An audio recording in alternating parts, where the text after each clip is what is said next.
सो दोस्तों, welcome to money stalkers. मैं आपका ही चैनल पे बहुत बहुत स्वागत करता हूं। तो अगर आप चैनल पर नए हो तो जरूर चैनल को सब्सक्राइब कर लीजिएगा, बेल आइकन का हिट कर सकते हो, क्योंकि शेयर मार्केट रिलेटेड ऐसे अपडेट्स मैं आपके साथ हर दिन शेयर करता रहता हूं। तो चलो दोस्तों, फटाफट से वीडियो को स्टार्ट कर लेते हैं।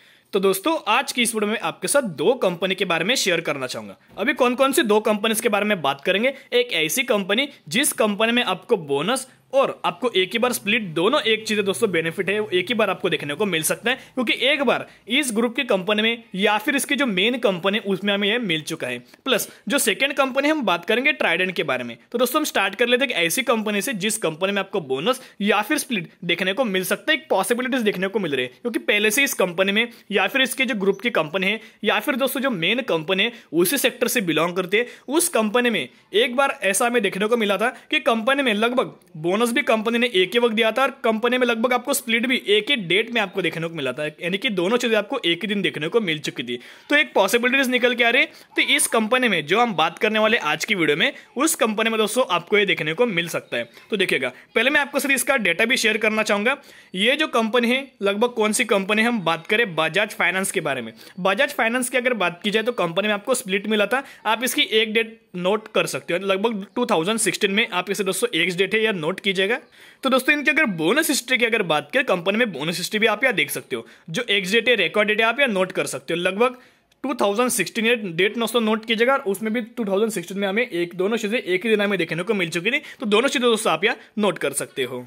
तो दोस्तों देखिएगा, जो आपको बोनस कंपनी में मिल जाता है, आपको जो कंपनी में स्प्लिट देखने को मिल जाता है, इसका बेनिफिट बहुत सारे लोग होते हैं गलत फैमिली में रहते हैं कि शॉर्ट टर्म के हिसाब से आते हैं, कंपनी में बाइंग करते हैं, बोनस का लाभ लेते हैं, बाद में कंपनी को सेल करके निकल जाते हैं। लेकिन आपको कोई दोस्तों मुनाफा देखने को नहीं मिलेगा। अगर आपको बोनस का बेनिफिट लेना है, अगर आपको स्प्लिट का बेनिफिट लेना है, अगर आपको फंडामेंटल कंपनी में स्ट्रांग है, जो कंपनी फंडामेंटल स्ट्रांग है उस कंपनी में रहना है, या फिर एक ऐसे बिजनेस में आपको रहना है जो बिजनेस आने वाले 5 से 10 साल या फिर 20 साल या फिर 50 साल या फिर 100 साल तक कंपनी का बिजनेस से जिंदा रहे, ऐसे कंपनी में अगर आपको दोस्तों रहना है तो लॉन्ग टर्म बेसिस के ऊपर आप रह सकते हैं। जितना लॉन्ग टर्म के सबसे कंपनी को होल्ड करेंगे, उतना कंपनी लॉन्ग टर्म बेसिस के ऊपर बड़ा रिटर्न कंपनी दे देगी। अब देखिएगा, इस कंपनी की अगर बात की जाए तो कोविड के समय, पैंडेमिक के समय, ये जो कंपनी लगभग 5000 के आसपास हमें देखने को मिली थी, और 5000 की कंपनी ऑलमोस्ट इसने 19000 के आसपास कंपनी ने लेवल दोस्तों अपना 50 वीक हायर रजिस्टर किया था, यानी कि अप्रॉक्सीमेटली 18800 समथिंग दोस्तों ये कंपनी ने अपना लाइफ टाइम वाला हायर रजिस्टर किया था। यानी कि लगभग 3 गुना कंपनी ने लोगों का पैसा बना के दे दिया है। यानी कि पैंडेमिक के समय उसके बाद कंपनी में बहुत गजब के दोस्तों में तेजी देखने को मिल चुकी है, और ये कंपनी अभी महंगी हो चुकी है। जो वॉल्यूम्स जब कंपनी 5000 के आसपास चल रही थी, जो वॉल्यूम्स उस वक्त दोस्तों जनरेट हो रहे थे, वही वॉल्यूम्स अगर कंपनी अभी 17000 के आसपास चल रही है तो वो घट जाते हैं। वॉल्यूम्स में अगर घट होते हैं, लिक्विडिटी में अगर प्रॉब्लम हमें देखने को मिल जाते हैं, तो कंपनी का मैनेजमेंट क्या डिसीजन लेता है कि चलिए कंपनी में कुछ ना कुछ दे दे, बेनिफिट दे दे, बोनस दे दे, या फिर कंपनी में स्प्लिट दिया जाए, जिसके चलते कंपनी का जो प्राइसिंग है वो हमें नीचे आते हैं, सामने आता है। और जब भी प्राइसिंग नीचे आता है, हमें वॉल्यूम्स में भी अच्छी खासी दोस्तों जंप भी देखने को मिल जाती है। तो दोस्तों यही रीजन है जो बजाज फाइनेंस है आपको उस कंपनी में देखने को मिला था, क्योंकि कंपनी का जो प्राइसिंग है बहुत ज्यादा हमें हाई देखने को मिल चुका था। अब देखिएगा, बजाज फाइनेंस की parent company Bajaj finance finance sector से बिलोंग करती है, और ये भी कंपनी फाइनेंस सेक्टर से बिलोंग करती है। और बजाज फाइनेंस के दोस्तों पेरेंट कंपनी, जो प्रमोटर्स बजाज फाइनेंस के, वही प्रमोटर्स इस कंपनी निकल के आ रहे। तो कौन सी कंपनी के बारे में बात करें, हम बात करें बजाज फिनसर्व के बारे में। बहुत अच्छी company, fundamental strong company, long term के हिसाब से सोचे 10 से 15 साल के हिसाब से बहुत ज्यादा दोस्तों अच्छे। अगर आप इन्वेस्टमेंट करना चाहते हो, ऐसी कंपनी में निवेश कीजिएगा जो कंपनी आने वाले समय आपको यह मुनाफा देते रहे। तो दोस्तों देखिएगा, इस कंपनी के अगर रिजर्व्स की अगर बात करें, पहले 2800 के आसपास निकल के आ रहे थे लगभग 2018 में।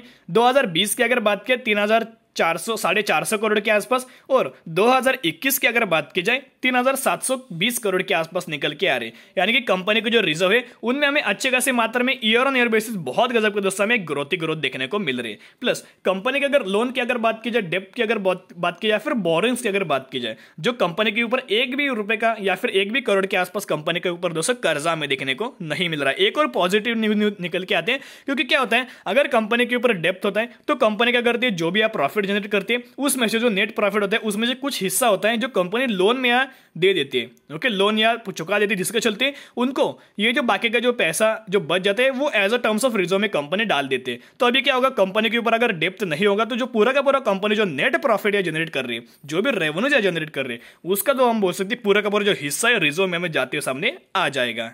तो दोस्तों कंपनी के अगर शेयर होल्डिंग पैटर्न्स की अगर बात की देख सकते हो, प्रमोटर्स के पास ऑलमोस्ट 60.80% के आसपास ये होल्ड कर रहे हैं, प्लस एफआईएस की अगर बात की पहले 8% के आसपास थे, अभी लगभग 9.5% के आसपास देखने को मिल रहे। डीआईएस की अगर बात की लगभग 6% के आसपास देखने को मिल रहे। पब्लिक इसमें बहुत ज्यादा अच्छी तरह से इंटरेस्ट दिखा रहे, लगभग 23.5% के आसपास पब्लिक भी दोस्तों यहाँ होल्ड कर रहे हैं। यानी कि सभी जो हमें बोल सकते हैं कि शेयर होल्डिंग पैटर्न्स निकल के आ रहे। कंपनी लगातार क्वार्टर ऑन क्वार्टर बेसिस हो गए, year on year basis company के सेल्स बढ़ रहे, नेट प्रॉफिट बढ़ रहे हैं, अर्निंग पर शेयर बढ़ रहे हैं, ओके, यानी कि हर एक पैरामीटर्स में अच्छे खासे हमें बहुत गजब की हमें जंप देखने को मिल रही है। तो दोस्तों बहुत सारे लोग होते हैं कि ये जो वीडियो है जो मैं आपके साथ शेयर करता रहता हूँ 8 से 10 मिनट का हो जाता है। जो लोग यहाँ सिर्फ और सिर्फ कंपनी का नाम देखते हैं उनके तक दोस्तों कॉन्फिडेंस जनरेट नहीं होता। मैंने बहुत बार ऐसा ऑब्जर्व किया है। अगर आप यार सिर्फ 2 से 3 मिनट का अगर वीडियो देखते हो तो आपको दोस्तों कॉन्फिडेंस या जनरेट नहीं होता। कॉन्फिडेंस आपको कभी जनरेट होता है जब पूरा का पूरा दोस्तों आप नॉलेज ले लेते हो। आधा आधा नॉलेज दोस्तों बिल्कुल भी अच्छा नहीं होता, ओके, आपको जो फ्यूचर में दिक्कत होगी। अगर आप इस कंपनी में निवेश भी कर लेते हो, ओके, स्पेसिफिक एक से एक पॉइंट की तरफ से अगर आप इस कंपनी में निवेश भी कर लेते हो तो आपको कॉन्फिडेंस जनरेट नहीं होगा। कॉन्फिडेंस कब जनरेट होगा, जब आप पूरा वीडियो देखोगे या फिर खुद की स्टडी कीजिएगा, एनालिसिस करोगे, ओके, पूरा का पूरा फंडामेंटल कंपनी को चेक करोगे और बाद में कंपनी में निवेश करोगे। तब जब आपका कॉन्फिडेंस जनरेट होगा तो आप यह पेशेंस रख के कंपनी में होल्ड कर पाओगे। स्टॉक मार्केट में आप आए हो तो पेशेंस का बहुत दोस्तों आपको खेल देखने को मिल जाता है। तो दोस्तों बजाज फिनसर्व की अगर बात की, बहुत ज्यादा लोग गलत फैमिली में रहते हैं कि अभी कंपनी ने कोई आपको दोस्तों बोनस नहीं डिक्लेयर किया, कोई आपको स्प्लिट डिक्लेयर नहीं किया, क्योंकि बजाज फाइनेंस में ऐसा एक बार हो चुका है इनके हिस्ट्री में।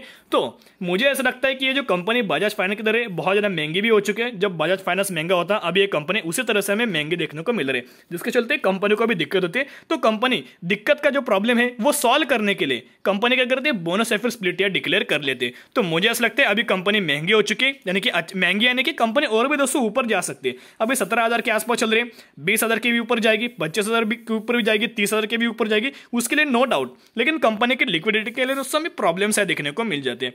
अभी दोस्तों बजाज फिनसर्व की अगर बात की जाए तो इसके लिए लगभग 28 अक्टूबर बहुत ज्यादा इंपॉर्टेंट दिन है, आप इसको भी नोट कीजिएगा। कंपनी का Q2 का रिजल्ट हमें आने वाला है, तो Q2 का रिजल्ट से पहले कंपनी में अच्छे खासे हमें और ज्यादा तेजी देखने को मिल जाती है। तो दोस्तों आप यहाँ पे प्राइसिंग भी नोट कर सकते हो। लगभग मैंने आपके साथ 17,500 के आसपास मैंने आपके साथ एक कंपनी दोस्तों शेयर की थी, लगभग 13,000 के भी आसपास शेयर की थी, लगभग 12,000 के भी आसपास शेयर की थी, 10,000 के भी आसपास शेयर की थी, और आज भी दोस्तों आपके साथ एक कंपनी के बारे में शेयर कर रहा हूं। तो दोस्तों मुझे ऐसा लगता है अगर आपके पास बजाज फिनसर्व है या फिर बजाज फाइनेंस है, दोनों कंपनी बहुत अच्छी है। मैं ऐसा नहीं बोल रहा कि बजाज फाइनेंस यार बहुत गलत कंपनी है या फिर बजाज फिनसर्व अच्छी कंपनी नहीं, दोनों कंपनी बहुत अच्छे हैं। बजाज ग्रुप की कंपनी और फाइनेंस सेक्टर से बिलोंग करती है। फाइनेंस सेक्टर आने वाले बहुत ज्यादा साल चलने वाला है, जिसके वजह से आप अच्छे कंपनी में रहोगे, मार्केट लीडर में रहोगे, तो वो कंपनी जरूर आपको 100% फ्यूचर में मुनाफा दे देगी। अभी देखिएगा, अभी हम बात करने वाले ट्राइडेंट के बारे में। तो दोस्तों ट्राइडेंट की अगर बात की जाए, लगभग कल हमें यहाँ लोअर सर्किट के ऊपर हमें कंपनी चलती है सामने आई थी। आज हमें लगभग आप दोस्तों देख सकते हो ऑलमोस्ट कंपनी में अपर सर्किट हमें देखने को मिल रहा है। देखिएगा, पहले कंपनी में अपर सर्किट नहीं था, पहले कंपनी बहुत सारे लोगों ने बाइंग किया, लेकिन मेरा बहुत पहले भी मानना था कि ये जो कंपनी इसमें ऑपरेटर्स का बहुत ज्यादा दोस्तों गंदा खेला हमें देखने को मिल रहा है।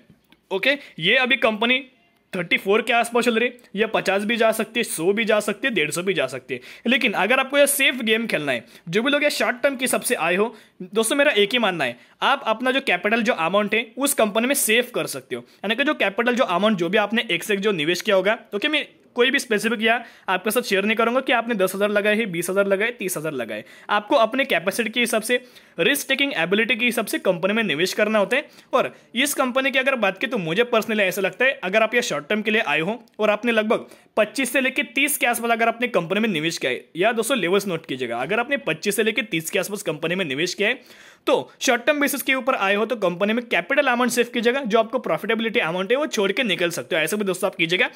नहीं तो अगर आप लॉन्ग टर्म के हिसाब से आए तो लॉन्ग टर्म जरूर कंपनी को होल्ड कीजिएगा। टेक्सटाइल सेक्टर से बिलोंग करते हैं, और जब से मित्रा जो स्कीम है इस कंपनी के या फिर इस सेक्टर में जो अप्लाई हुई है, प्लस पीएलआई स्कीम के अंडर भी कंपनी को बहुत बड़ा हम बोल सकते हैं मुनाफा में देखने को मिलने वाला है। तो इसके हिसाब से अगर आप कंपनी में लॉन्ग टर्म के सबसे बेसिस रहोगे तो जरूर कंपनी बहुत गजब का आपको और ज्यादा मुनाफा दे देगी।